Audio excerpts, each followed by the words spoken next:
Hey Hope Up Gangs! Kemunculan para villain Spider-Man terdahulu di No Way Home jadi semacam sinyal untuk kemunculan grup Sinister Six di masa mendatang. Seenggaknya begitu penafsiran para fans yang ngikutin versi komik dan animasinya. Sayangnya, kalaupun itu benar, kita semua masih harus nunggu lumayan lama, mengingat periode kemunculan grup ini adalah di masa dewasa Peter Parker. Dan di luar semua itu, masih ada banyak musuh yang jauh lebih kuat dan mesti dihadapi sama Spider-Man. Sebelum akhirnya ketemu dengan geng Sinister Six, lalu kalau diurutin, siapa sebenarnya musuh terkuat dari hero idola kita ini? Entah itu yang udah muncul di box office, maupun baru muncul di komiknya aja. Daripada penasaran, mending langsung aja ya, kita cari tahu sama-sama.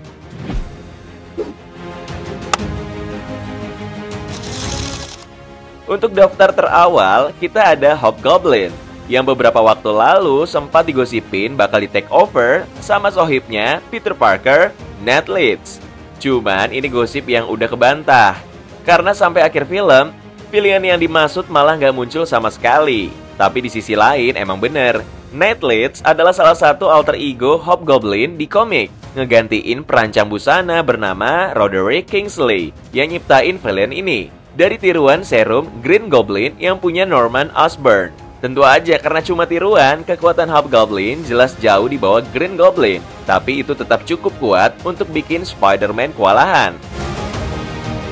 Meski begitu, kalau mau diurutin, posisi Hobgoblin masih ada di belakang J. Jonah Jameson, pemilik Daily Bugle sekaligus bos Peter Parker sewaktu jadi fotografer. Ya emang sih, kalau pakai pengertian tradisional, om-om satu ini nggak pantas dibilang villain.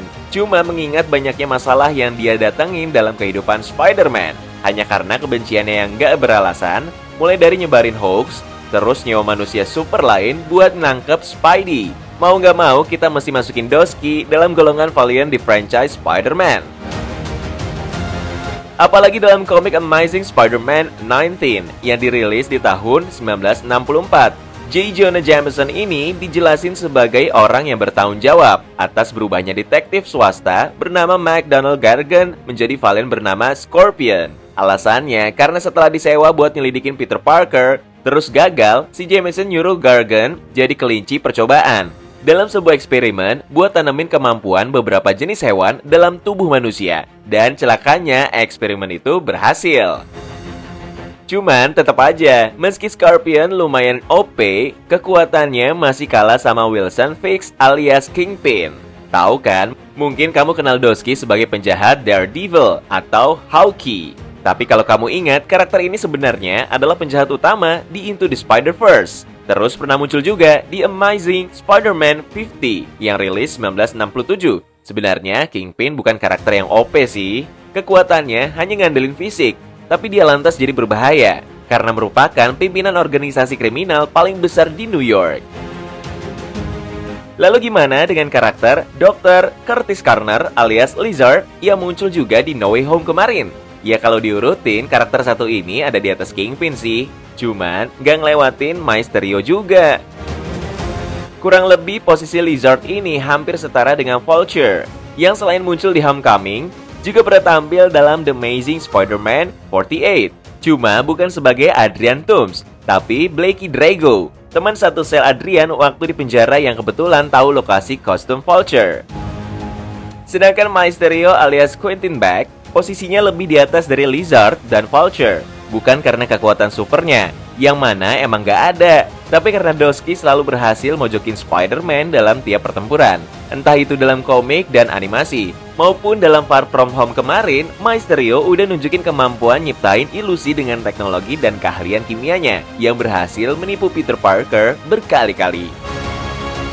Lalu di atas Mysterio, ada Sergei Kravinov alias Kraven the Hunter, seorang mantan bangsawan Rusia yang ninggalin statusnya demi menjadi pemburu terbaik dan mulai ngejar Spider-Man sebagai target setelah dirinya berhasil nangkap hewan paling buas di bumi. Terus dapat peningkatan kekuatan dari penyihir bernama Calypso.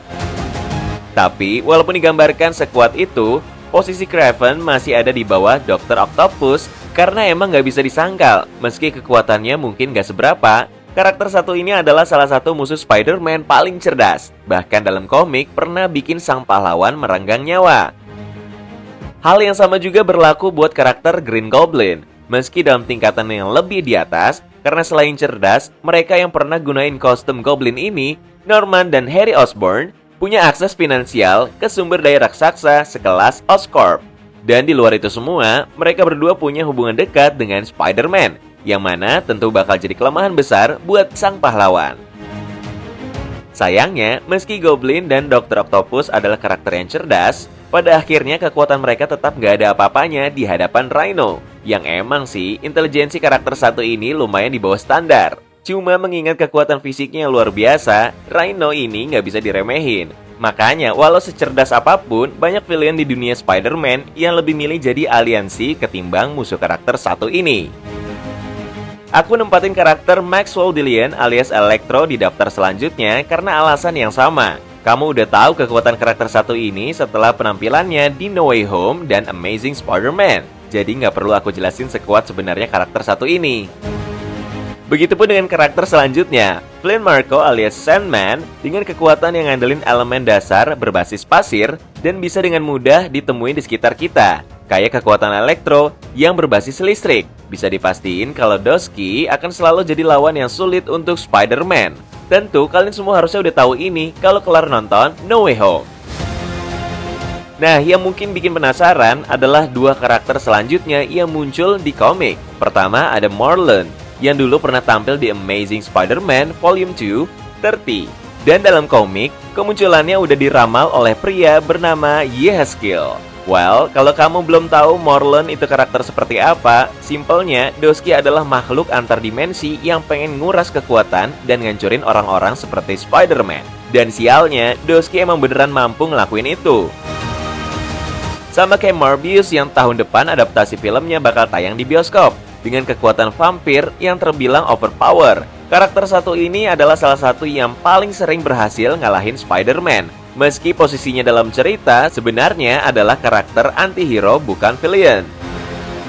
Dan terakhir, di puncak rantai makanan para musuh Spider-Man, para simbiot dalam hal ini Venom dan Carnage adalah juaranya. Karena ya sesuai sejarahnya, karakter satu ini emang diciptain buat ngancurin para dewa sekelas Celestial. Jadi udah terang kalau mereka bakal jadi lawan paling kuat yang mesti dihadapin sama Spider-Man. Emang sih, dalam kemunculan di Spider-Man versi Tobey Maguire, Venom kalah telak. Cuman harus diingat, Doski ini juga sempat nguasain Spider-Man. Dan begitu dikalahin, dia juga nggak mati.